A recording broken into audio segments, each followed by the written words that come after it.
नमस्कार, श्री स्वामी समर्थ सर्वांना। आज आपण मस्त बनवत आहोत चमचमीत छोले, त्यासोबत खाण्यासाठी टम्म फुगलेली अशी पुरी आणि सोबतच गरमागरम वाफाळता असा मटारचा पुलाव। त्यासाठी काही बेसिक साहित्य लागणारे म्हणजे कांद्या खोबऱ्याचं वाटण, 2 बारीक चिरलेले कांदे, 1 टोमॅटो आणि बेसिक आपले मसाले आणि कोथिंबीर। तर आधी आपण बनवत आहोत छोले। तर आपण प्रत्येकजण बनवतो तसेच आपण इथे छोले बनवणार आहे घरगुती पद्धतीने। आता आपण इथे तेलामध्ये 1-2-3 पळ्या तेल घेतले, त्यामध्ये 2 तेजपत्त्याची पानं घातली आणि मस्त बारीक चिरलेला कांदा घालून घेतला आहे। कांदा मस्त असा गोल्डन रंगावर परतवून घ्यायचा आहे। कांदा परतून झाला का त्यामध्ये आपल्याला घालायचं आहे कांदा खोबऱ्याचं वाटण। तर कांदा खोबरा आणि काही कांदा खोबरं आणि काही बेसिक सुके गरम मसाले म्हणजे लवंग, दालचिनी, मिरे, 1 मोठी वेलची, 2 छोटी वेलची आणि तेजपत्ता असं हे आपण वाटण बनवून घेतलं आहे आणि आलं लसूण। आता मस्त असं कांदा चांगला गोल्डन रंगावर परतून झाला आहे, त्यामध्ये आपण घालत आहोत कांदा खोबऱ्याचं वाटण आणि मस्त असं हे परतवून घ्यायचं आहे तेल सुटेपर्यंत। या वाटणाला छान तेल सुटलं का त्यामध्ये घालायचं आहे आपल्याला बेसिक काही मसाले आणि टोमॅटो।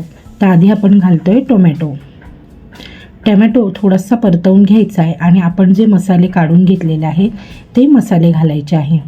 तर मसाल्यांमध्ये आपण घालणार आहोत हळद 1 चमचा, तिखट 2 ते 3 चमचे, कांदा लसूण मसाला 1 चमचा, धणे पावडर 1 चमचा आणि किचन किंग मसाला। आणि मस्त असं आपल्याला हे परतवून घ्यायचं आहे। हे सगळं छान परतवून झालं का त्यामध्ये घालायचे आहेत आपल्याला छोले। तर छोले आपण छान असे रात्रभर भिजवून घेतलेत, संध्याकाळी 1-2 पाण्याने धुवून घेतलेले, सकाळी चांगले धुवून घेतले स्वच्छ आणि आता आपण डायरेक्ट फोडणी करतोय। आपण अजिबात छोले शिजवून घेतलेले नाही आहे, तर कुकरमध्येच आपण ही छोलेची भाजी बनवतोय।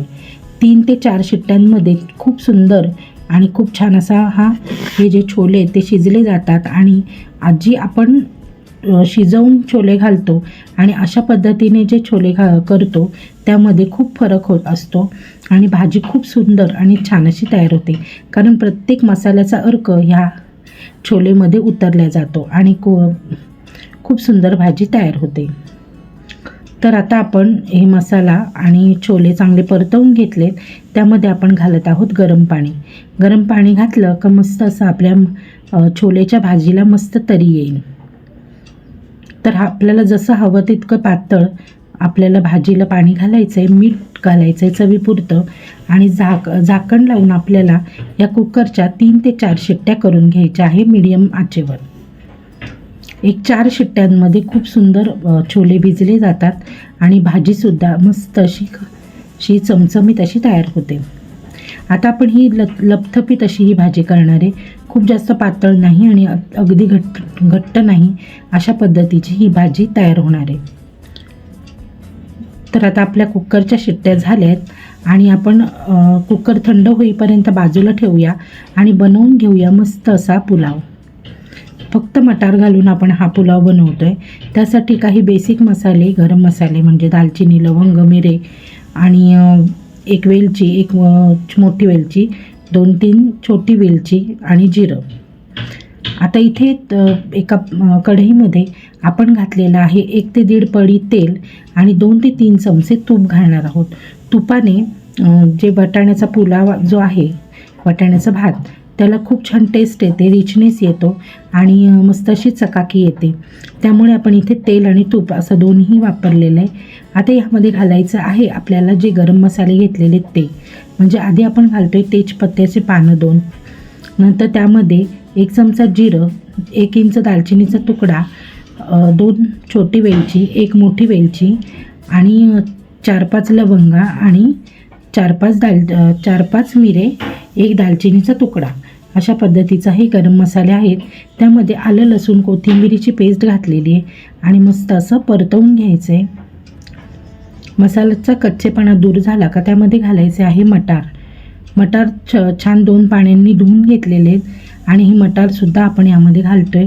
मटार तेलामध्ये थोडेसे परतवून घ्यायचे आणि नंतर तांदूळ घालायचे. आपण तांदूळ 2 पाण्याने स्वच्छ धुवून पाणी निथळून घेतले आणि तो तांदूळ यामध्ये घातलेला आहे. चवीपुरतं मीठ घालायचं आहे आणि एकदा परतवून घ्यायचं आणि गरम पाणी घालून आपल्याला हा भात शिजवून घ्यायचा आहे. तर 3 रेसिपी मी तुम्हाला एकत्र दाखवते, त्यामुळे थोडीशी म्हणजे व्हिडिओ मोठी होऊ नये म्हणून आपण थोडंसं काही स्टेप मिस केलेले आहेत, स्किप केलेले आहेत, पण तुम्हाला नक्कीच समजेल अशा पद्धतीची ही व्हिडिओ आहे.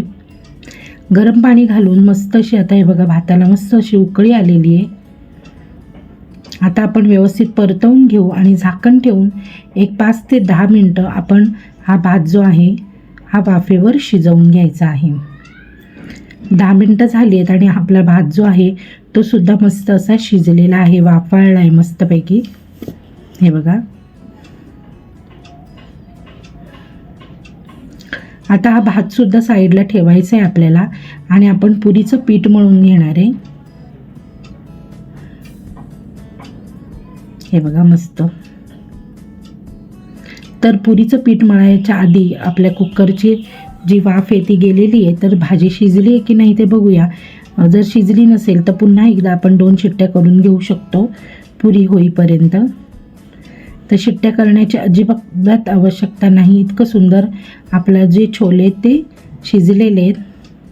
तर छोले बाजूला ठेवते आणि पुरीची तयारी करते.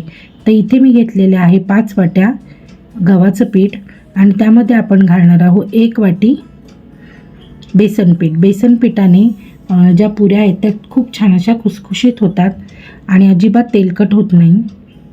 2 चमचे आपण घालत आहोत तेल आणि पीठ मळताना आपल्याला घट्ट पीठ मळून घ्यायचं आहे. अजिबात पातळ चपातीसारखं पीठ मळायचं नाही आहे, तर थोडंसं घट्ट असं पीठ मळून घ्यायचं आहे, म्हणजे पुरी अजिबात तेल पित नाही आणि पुऱ्यासुद्धा छान अशा टम्म फुगतात आणि मस्त बराच वेळ त्या खुसखुशीत राहतात. तर मी पूर्ण पीठ मळून घेते एकदम आणि डायरेक्ट तुम्हाला आता पुरी तळूनच दाखवणार आहे. तर आधी जे तूप आहे ना ते सगळीकडे पिठाला व्यवस्थित लावून घ्यायचं आहे आणि थोडं थोडं पाणी घालून आपल्याला हे पीठ घट्ट असं मळून घ्यायचं आहे. अजिबात पातळ पीठ मळायचं नाही, तर घट्टसर पीठ मळून घ्यायचं आहे. एकदम छान कडक पीठ मळायचं आहे, म्हणजे पुऱ्या खूप सुंदर होतात.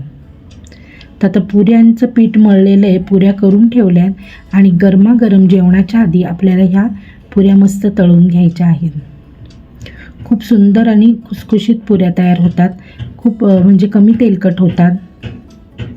आपण पुरी तळतोय म्हणजे ती तेलकटच असते, पण खूप कमी तेलकट अशी ही पुरी तयार होते आणि खूप छान बराच वेळ अशीच राहते. तर तुम्हीसुद्धा अशा पद्धतीने हा मेनू बनवून पहा आणि मला कमेंटमध्ये सांगायला विसरू नका की तुम्हाला आजचे हे 3 पदार्थ आवडले की नाही. तर पुरी सगळेच जण करतात, पण कदाचित अशा पद्धतीने बेसनाचा वापर करून कोण बनवत नसेल आणि जर बनवली नसेल तर नक्कीच बनवून पहा आणि कमेंटमध्ये सांगायला विसरू नका. आणि अजून काही टिप्स तुम्हाला पाहिजे असतील तर मला नक्की कमेंटमध्ये कळवा.